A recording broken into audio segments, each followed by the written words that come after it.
Hello, this is Raw of Tamazone. So I'm super excited about this video. This is a video called the Tama Tag.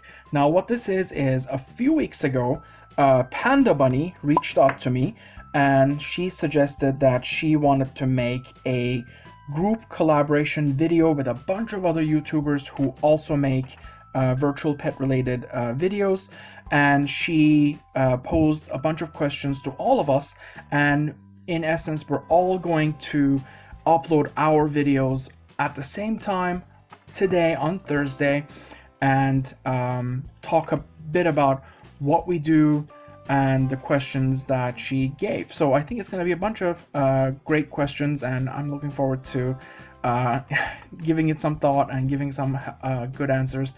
And also, once you check out this video, be sure to check out the other videos as well. They'll all be under the same tag, Tama Tag. And PandaBunny is also going to be posting a bunch of info on her Instagram and Twitter, I think. So it's going to be great. So basically, the first question is, what is your channel like? So I joined YouTube back in 2009. Goodness, it's been 10 years. I didn't even realize. The reason I joined YouTube at the time was there were hardly any virtual pet related videos on YouTube. I was one of the very first, and then later there was a really cool YouTuber also named Erica. She also made a bunch of virtual pet related videos, though her channel switched from being just a Tamagotchi channel later. The great thing about joining YouTube at the time was there were no virtual pet related videos, so I wanted to go ahead and start make some reviews and collection videos and all of those. So that was mainly the reason I joined YouTube, to start making these videos. The second question is, when did you first get a virtual pet and what was it? It was back in 1996, and it was not a Tamagotchi. I lived overseas at the time, and the ones which were kind of famous where I was living were dinky type virtual pets. My very first virtual pet, therefore, was a dinky dino. Now, it's not this exact one, although I do still have the original one from back then. It was a white shell like this. To this day, this holds a very special place in my heart. Anytime I find myself in a rut and I don't feel like running anything, I always go back to my dinky dino, and it kind of reignites my passion for virtual pets. So it's my go-to pet because it has so much meaning and nostalgia for me. So yeah. Next question 3, would be what is your favorite? I think, without exaggerating, my favorite is the Tamagotchi Peas. And the reason this is my favorite is because this was pretty much perfection. We not only translated this as a group project, thanks to the brilliance of Mr. Blinky, and I was pretty happy that I was able to help in a very small way with some graphics and stuff. But the fact that you could add stuff through the port here, additional content, and then Mr. Blinky later turned that into a huge project, of course, as you guys are very well familiar, with downloads and VDPs and all of that. So I think this was pretty much the epitome of perfection for color model virtual pets. So it would definitely be the Tamagotchi piece for sure. My least favorite, I think, is, I don't have it right now handy to show you guys, but it's a vintage model. It's called the Tamo. This thing cries incessantly. You cannot stop it. For some reason, it was designed in a strange way that it is constantly calling and beeping, so it kind of drives you crazy. But yeah, this would be my least favorite model, I think. How many Tamagotchi's virtual pets do you have in your collection? I stopped making collection videos on this channel for several reasons, but I have a very large collection.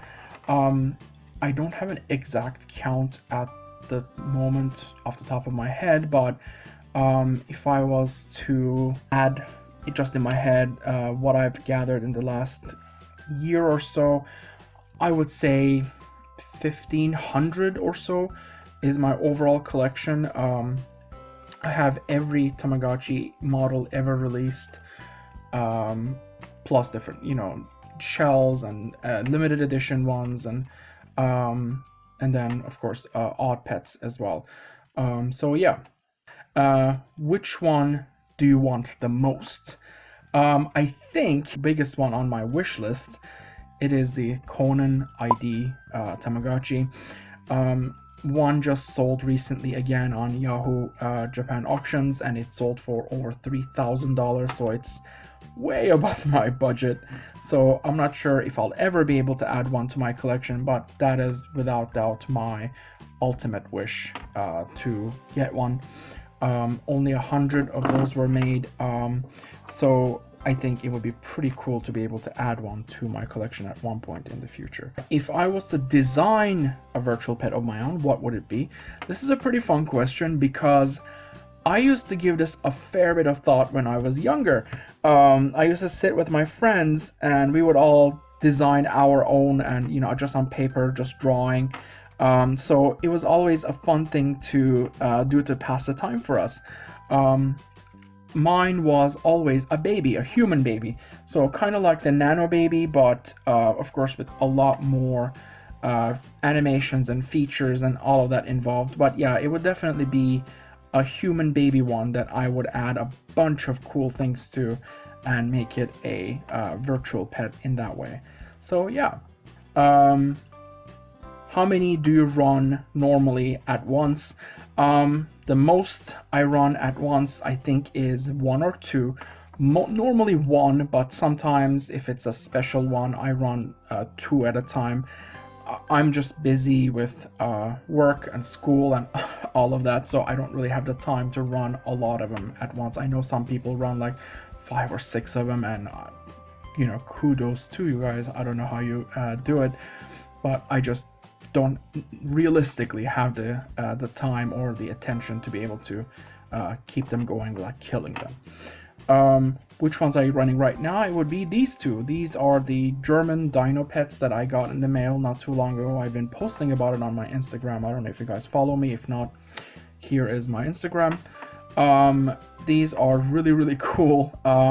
Completely unique programming. I had never seen this before. So I just saw them on eBay. I took a chance and I'm glad that I did. Sadly, when they arrived, they were completely destroyed with battery corrosion. It took a fair bit of tinkering and cannibalizing some parts from other virtual pets in my spare parts drawer and getting these to work and turn on, and so yeah. But I'm glad I was able to fix them and turn them on, and I've been really, really enjoying them. Which one would you recommend to beginners? I think if we were gonna think of a person who's never seen virtual pets ever before, so they don't have the nostalgia factor involved in their desire to get into the virtual pet world, I would not recommend a vintage one, because if this is the first time they're seeing them, by today's standards, without the love we have for it with the nostalgia, it would seem pretty primitive to them, and they would be like, what is this? And they wouldn't be really interested. So I would recommend a color model. I would be between, honestly, the P's or the On right now, and solely for the fact that they are in English. So not knowing the language would be a bit of a deterrent for a lot of people that I personally know. I can't just picture them going, oh, I don't speak Japanese. This is going to be a little overwhelming, so they wouldn't want to even look into it. So just to get the foot through the door, give them a little appetizer taste of what the wide variety of virtual pets there are in this community, I would probably recommend the Tamagotchi On or the P's. Since the P's would require you to be able to send stuff to English patch it, probably Tamagotchi On. So yeah, let's be real, probably Tamagotchi On. And the fact that it also has like a app and everything involved, it would pretty much be perfect. So that's about it, guys. I'm pretty excited to see everybody else's videos. I haven't seen them myself either. As I said, PandaBunny arranged this so that we would all just simultaneously upload all of these videos to YouTube. So as soon as I'm through with this, I'm gonna go ahead and watch the other people's videos involved in this project, and I suggest you guys give them a go as well. Thank you for watching. Au revoir.